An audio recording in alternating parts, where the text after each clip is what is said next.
Hello बच्चों, कैसे हो आप लोग। आई होप कि आप लोग ठीक होंगे। आज हम पढ़ रहे हैं बच्चों भाषा भारती कक्षा 7 पाठ 5। बच्चों पाठ का नाम है मध्य प्रदेश का वैभव, जिसमें बच्चों हम इसके आज हम प्रश्नोत्तर को पढ़ेंगे और समझेंगे। तो पहला क्वेश्चन है, देखिए बच्चों कि नर्मदा नदी को मध्य प्रदेश की जीवन रेखा क्यों कहा गया है। तो इसका आंसर होगा कि नर्मदा नदी मध्य प्रदेश के एक बड़े भूभाग से होकर गुजरती है। मध्य प्रदेश के कई छोटे बड़े शहर इसके किनारे बसे हैं। अपने उद्गम स्रोत अमरकंटक से लेकर खंभात की खाड़ी तक के मार्ग में यह नदी मध्य प्रदेश की धरती को अपने जीवनदायक जल से अभिषेचित करती है। फलस्वरूप इसे मध्य प्रदेश की जीवन रेखा कहा गया है बच्चों। दूसरा क्वेश्चन है कि पचमढ़ी में कौन कौन से दर्शनीय स्थल हैं। तो देखिए, पचमढ़ी में अनेक दर्शनीय स्थल जैसे धूपगढ़, चौरागढ़, महादेव मंदिर एवं सूर्योदय सूर्यास्त के अनुपम दृश्य इत्यादि हैं। यहाँ पर स्थित 5 गुफाएं पौराणिक महत्व रखती हैं। तो ये हमारे क्या होंगे बच्चों, दर्शनीय स्थल सभी होंगे। इसके बाद अगला क्वेश्चन है,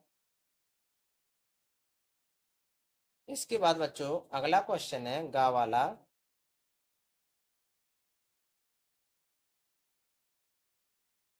क्वेश्चन है कि चंद्रगुप्त विक्रमादित्य इतिहास में क्यों अमर है। तो देखिए बच्चों, विक्रम संवत को प्रारंभ करने वाले विख्यात सम्राट चंद्रगुप्त विक्रमादित्य अवंतिका जिसे आज हम उज्जैन कहते हैं के राजा थे। वे अपनी न्यायप्रियता, बुद्धिमत्ता, विवेकपूर्ण निर्णय और प्रजा पालन आदि के लिए इतिहास में अमर हैं। अब आते हैं बच्चों घ क्वेश्चन पर। क्वेश्चन नंबर घ है कि अवंतिका का वर्तमान नाम क्या है, यह क्यों प्रसिद्ध है। तो देखिए, अवंतिका का वर्तमान नाम उज्जैन है। उज्जैन में प्रसिद्ध ज्योतिर्लिंग महाकाल का मंदिर है, जो भारत के 12 ज्योतिर्लिंगों में से एक है। श्री कृष्ण की शिक्षा से जुड़ा पौराणिक महत्व का संदर्भ आश्रम भी यहीं पर है। प्रत्येक 12 वर्ष के अंतराल पर उज्जैन में कुंभ मेला आयोजित होता है। इसे सिंहस्थ पर्व भी कहते हैं। अब आते हैं बच्चों अगले क्वेश्चन पर। अगला क्वेश्चन डा है कि मध्य प्रदेश के मुख्य लोक नृत्य लोक नाट्य कौन कौन से हैं। तो देखिए, मध्य प्रदेश के मुख्य लोक नृत्य राई, सैरी, बदावा, ढिमराई, ढिमरहाई इत्यादि हैं तथा ढोला मारू, माच, स्वंग इत्यादि यहाँ के प्रमुख लोक नाट्य हैं। यहाँ के प्रमुख क्या है बच्चों, लोक नाट्य हैं। तो लोक नृत्य कौन कौन से हैं, राई, सैरी, बदावा, ढिमराई। और लोक नाट्य कौन कौन से हैं, ढोला मारू, माच, स्वांग आदि लोक नाट्य हैं। इसके बाद हमारा क्वेश्चन है चा। क्वेश्चन क्या है कि मध्य प्रदेश की मुख्य बोलियां कौन कौन सी हैं। तो देखिए, मध्य प्रदेश में प्रमुख रूप से हिंदी बोली जाती है, किंतु अन्य बोलियों के रूप में बुंदेली, मालवी, भीली, बघेली, नेवाड़ी इत्यादि बोलियों को बोलने वाले लोगों की संख्या भी काफी है। इसके बाद 6 क्वेश्चन है कि मध्य प्रदेश को लघु भारत क्यों कहा गया है। तो देखिए, मध्य प्रदेश में विभिन्न धर्मों, रीति रिवाजों व मान्यताओं के लोग परस्पर भाईचारे और सद्भाव से निवास करते हैं। मध्य प्रदेश में महाराष्ट्र का गणेशोत्सव, बंगाल की दुर्गा पूजा, उत्तर भारत का विजयदशमी और दीपावली के साथ साथ होली, ईद, क्रिसमस जैसे त्योहार भी उत्साह पूर्वक मनाए जाते हैं। वास्तव में सांस्कृतिक एवं ऐतिहासिक दृष्टि से संपन्न मध्य प्रदेश लघु भारत जैसा ही है। इसलिए बच्चों इसे हम क्या कहा जा गया है बच्चों, इसलिए इसे लघु भारत कहा जाता है।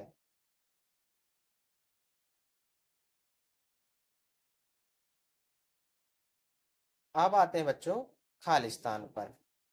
तो बच्चों यहाँ पर पहला खालिस्तान है, देखिए कि मैहर में खालिस्तान का मंदिर है। तो मैहर में किसका मंदिर है बच्चों, तो माँ शारदा का मंदिर है। किसका है बच्चों, माँ शारदा का मंदिर है मैहर में। केशव, कवि केशव की प्रसिद्ध कृति क्या है, तो बच्चों केशव कवि केशव की प्रसिद्ध कृति रामचंद्र का है। क्या है बच्चों, रामचंद्र का उनकी प्रसिद्ध कृति है। रामचंद्र का उनकी प्रसिद्ध कृति है। तीसरा खालिस्तान की झाबुआ का भावरा ग्राम खालिस्तान की जन्म स्थली है। तो किसकी है बच्चों, चंद्रशेखर, चंद्रशेखर की जन्म स्थली है। कहाँ पर है, चंद्रशेखर आजाद की जन्म स्थली झाबुआ के भावरा ग्राम में चंद्रशेखर की जन्म स्थली है। प्राचीन स्तूपों के लिए कौन प्रसिद्ध है, तो बच्चों प्राचीन स्तूपों के लिए सांची प्रसिद्ध है। कौन प्रसिद्ध है बच्चों, सॉरी बच्चों, कौन प्रसिद्ध है, सांची प्रसिद्ध है। अब बच्चों सांची प्रसिद्ध है। अब देखिए इसके बाद डा खालिस्तान की रीवा में स्थित खालिस्तान जलप्रपात है। तो कौन सा जलप्रपात है बच्चों, चचाई जलप्रपात है। कौन सा प्रपात है, चचाई जलप्रपात है रीवा में। तो फिर से हम एक बार इसको पढ़ लेंगे। तो यहाँ पर देख लेंगे बच्चों कि मैहर में किसका मंदिर है, तो माँ शारदा का मंदिर है। कि कवि के सब की प्रसिद्धि क्या है, तो रामचंद्र का है। झाबुआ का भाभरा ग्राम खालिस्तान की जन्मस्थली है, तो चंद्रशेखर आजाद की जन्मस्थली है। और प्राचीनतम स्तूपों के लिए प्राचीनतम स्तूपों के लिए खालिस्तान विख्यात है, तो सांची विख्यात है। और रीवा में स्थित कौन सा प्रपात है, तो बच्चों चचाई जल प्रपात है। इस प्रकार से हमारे खालिस्तान हो जाएंगे। अब है बच्चों, अब इसके बाद विकल्प है कि निम्नलिखित विकल्पों वाले प्रश्नों के सही उत्तर छांटकर लिखिए। तो राजभवन है, तो इंदौर शहर के राजवाड़ा में राजभवन है। किसका बच्चों भवन है, तो लोक माता अहल्याबाई का राजभवन है। किसका, लोक माता अहल्याबाई का। दूसरा है बच्चों कि बुंदेली के पितृपुरुष है। तो बच्चों बुंदेली के पितृपुरुष कौन है, तो बच्चों भूषण जी हैं। कौन है बच्चों, भूषण। अब इसके बाद गा है बच्चों सही विकल्प की भारत भवन स्थित है। तो बच्चों भारत भवन कहाँ पर स्थित है, भोपाल में बच्चों भारत भवन स्थित है। इसके बाद दतिया प्रसिद्ध है। तो बच्चों दतिया किसके प्रसिद्ध है, तो पीतम्बरा पीठ के लिए दतिया प्रसिद्ध, पीतम्बरा पीठ के लिए दतिया प्रसिद्ध है। अब आते हैं बच्चों क्वेश्चन नंबर 4। तो क्वेश्चन नंबर 4 में है कि निम्नलिखित दर्शनीय स्थलों और नगरों की सही जोड़ी बनाइए। तो यहाँ पर देखिए कामदगिरी कहाँ पर है बच्चों, तो जो कामदगिरी है वो कहाँ पर है, चित्रकूट में। कहाँ पर है बच्चों, चित्रकूट में कामदगिरी है। तो पहला हो गया, फर्स्ट का होगा बच्चों चित्रकूट। उदयगिरी कहाँ पर है, तो बच्चों उदयगिरी की गुफा विदिशा में स्थित है। कहाँ पर है बच्चों, विदिशा में। मांडू कहाँ पर है, तो बच्चों मांडू कहाँ पर है, माधवगढ़ में। कहाँ पर है बच्चों, माधवगढ़ में मांडू स्थित है। तो दूसरा हो गया, ये वाला हो गया खा, ये हो जाएगा बच्चों गा। और बच्चों हीरा की खान कहाँ पर है, तो ये कहाँ पर है बच्चों, हीरा की खान पन्ना में। कहाँ पर है बच्चों, पन्ना में हीरे की खान है। और जो बौद्ध स्तूप है, तो वो बौद्ध स्तूप कहाँ पर है बच्चों, सांची में बौद्ध स्तूप हमारे स्थित है। तो फर्स्ट का हो गया फुर्तवाला, का हो गया फुर्तवाला।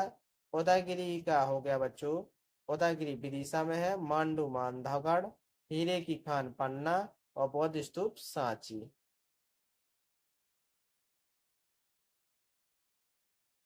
अब है बच्चों यहाँ पर क्वेश्चन नंबर भाषा अध्ययन पर आते हैं हम। क्वेश्चन नंबर 2 है, इसमें पूछा गया है कि निम्नलिखित वाक्यों का शब्दों का वाक्यों में प्रयोग कीजिए। तोरण द्वार, तो बच्चों इसका वाक्य में हमें प्रयोग करना है, तो देखिए हम कैसे करेंगे। तोरण दौड़ से कौन सा वाक्य बनेगा कि श्री राम के वनवास से वापस लौटने पर कई तोरण द्वार बनाए गए। क्या है बच्चों, तो कई तोरण द्वार बनाए गए। तो इस वाक्य में जी यहाँ पर इस शब्द का प्रयोग किया गया है, तोरण द्वार। अब पाषाणकालीन शब्द से हमें वाक्य बनाना है, तो क्या बनेगा कि हड़प्पा की खुदाई से कई पाषाणकालीन तथ्य उजागर हुए हैं। हृदय स्थली से कौन सा वाक्य बनेगा, तो बनेगा बच्चों मध्य प्रदेश भारत की हृदय स्थली है। क्या है बच्चों, भारत की हृदय स्थली है। जीवन से क्या बनेगा बच्चों, तो जीवन से बनेगा कि जो जीवन रेखा, तो जीवन रेखा से कौन सा शब्द बनेगा, जो गंगा नदी है वो भारत की जीवन रेखा है। ये हमारा वाक्य बनेगा। और भरत मिलाप से कौन सा वाक्य बनेगा, तो देखिए रामलीला के मैदान में भरत मिलाप की लीला देखकर दर्शकों की आंखें भर आई। और बच्चों यहाँ पर जो प्रस्तर प्रतिमा है, क्या है बच्चों, प्रस्तर प्रतिमा से कौन सा वाक्य बनेगा, तो देखिए पास के मंदिर में गणेश की एक भव्य प्रस्तर प्रतिमा स्थापित की गई है। ये हमारे इन शब्दों से वाक्य बन जाएंगे।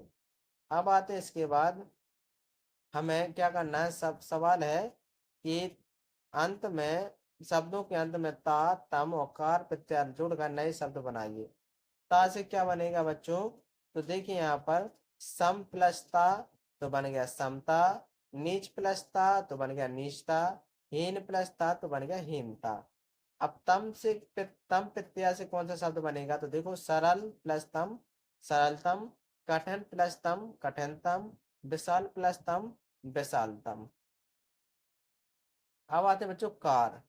कार प्रत्यय से कौन सा बनेगा बच्चों, यहाँ पर कार से बनेगा बच्चों उपकार, उप प्लस कार उपकार, सर प्लस कार सरकार, और कला प्लस कार तो बन गया कलाकार। ये हमारे प्रत्यय से ये हमारे शब्द बन जाएंगे। अब इसके बाद हमें क्या करना है, निम्नलिखित क्वेश्चन नंबर अगला है कि निम्नलिखित वाक्यों में शब्दों को सही क्रम में लिखिए।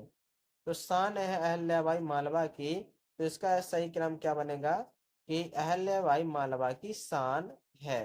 तो अहल्याबाई पहले आएगा, उसके बाद मालवा, इसके बाद की आएगी, फिर शान है, तो अहल्याबाई मालवा की शान है। तो दूसरा आप देखिए इससे कौन सा सही वाक्य बनेगा, भारत की हृदय स्थली है मध्य प्रदेश, तो ये बनेगा हमारा सही वाक्य कि मध्य प्रदेश भारत की हृदय स्थली है। तीसरा कहा है कि पवित्र नदियों क्षिप्रा में से एक मध्य प्रदेश की है। तो सही वाक्य क्या बनेगा, ये गलत वाक्य है, सही वाक्य क्या बनेगा कि जो क्षिप्रा है वो मध्य प्रदेश की पवित्र नदियों में से एक है। अब बच्चों घा है, उदाहरण है उदाहरण है खजुराहो के उदाहरण है खजुराहो के मंदिर स्थापित कला के। तो सही वाक्य क्या बनेगा, ये जो खजुराहो के मंदिर स्थापित कला के क्या है, उदाहरण है, ये हमारा सही वाक्य होगा।